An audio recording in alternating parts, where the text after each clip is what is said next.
বাঁকুড়ার এই লাল মাটিতে জন্মে আলোকিত করেছেন শান্তিনিকেতন থেকে সমগ্র বিশ্ব।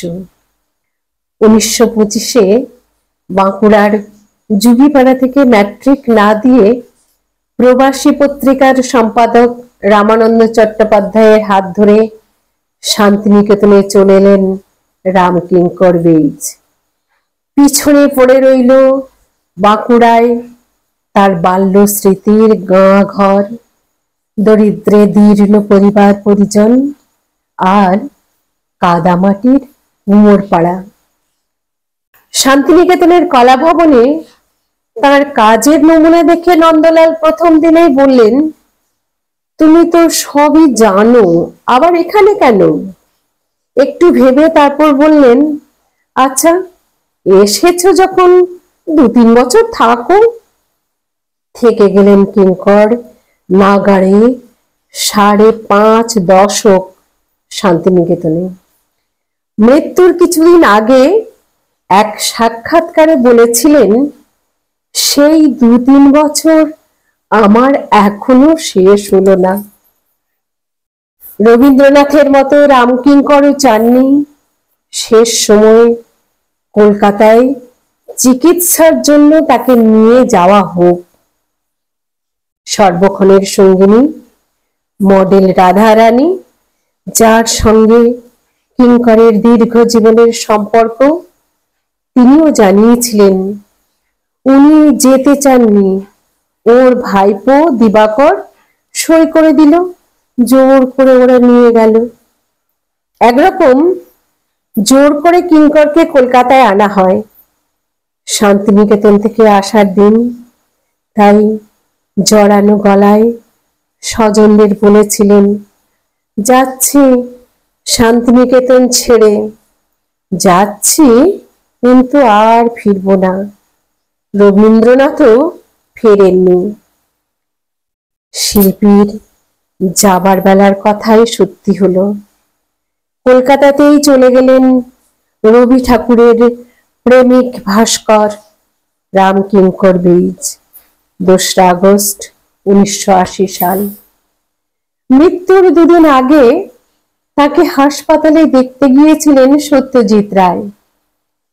ছাত্রের হাত ধরে কিঙ্কর বললেন, মানিক, একটা রিক্সা ডেকে আমাকে বাড়ি পৌঁছে দাও। সে ফেরা আর হলো কই। এক সময় চিতা নিভে গেল, ধোঁয়ায় ধোঁয়ায় ঢেকে যাচ্ছে চাঁদের শ্মশান।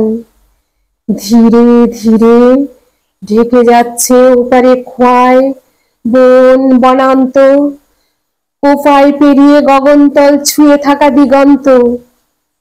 একটু পরেই ঝিরঝিরে বৃষ্টি শুরু হলো। মেঘের গুমট কেটে সুদূর নীলিমায় দেখা দিল এক ফালি চাঁদ। শেষ হলো দাহ। কিঙ্করদা চলে গেলেন। স্মৃতি বাসরে গাইতে বসে কেবলই উদাস হয়ে পড়ছিলেন মোহর কণিকা বন্দ্যোপাধ্যায়। কি গান, কি গান তিনি শোনাবেন এমন দিনে? কি গান শোনাবেন প্রিয় কিঙ্করদার স্মরণে? একটু আগে নীলিমা সেন গাইলেন সাহানার আগে, হেরি অহরহ তোমারি বিরহ। ভাবতে ভাবতে মোহরের কানে ভেসে আসছিল কিঙ্করদার দরাজ গলার গান, মোর স্বপন তরি কে তুই নে। মনে পড়ল কিঙ্করদার প্রিয় আর একটা গানের কথা। আশ্রমের নাটকে কতবার যে বিশু পাগলা সেজেছে কিঙ্কর। তার স্মরণ সন্ধ্যায় সেই গান গাইলেন মোহর। ও চাঁদ, চোখের জলের লাগলো জোয়ার, দুঃখের পাড়াবাড়ি হলো কানায় কানায় কানাকানি, এই পারে ওই পারে। আমার তরি ছিল চেনার কুলে, বাঁধন যে তার গেল খুলে, তারে হাওয়ায় হাওয়ায় নিয়ে গেল কোন অচেনার ধারে। সুর নামলো কোমল গান্ধার থেকে শুদ্ধ ঋষভে। আধার রাতে একলা এক পাগলের জন্য চোখের জলে ভাসছে আদিগন্ত খোয়াই। শিল্পী রাম কিঙ্কর যে চরণে, তার প্রয়াণ দিনে আমার সশ্রদ্ধ নৈবেদ্য। সংগৃহীত কবিতা বেলার টাইমলাইন থেকে নেওয়া। সংগ্রহে অমল দাস। নমস্কার।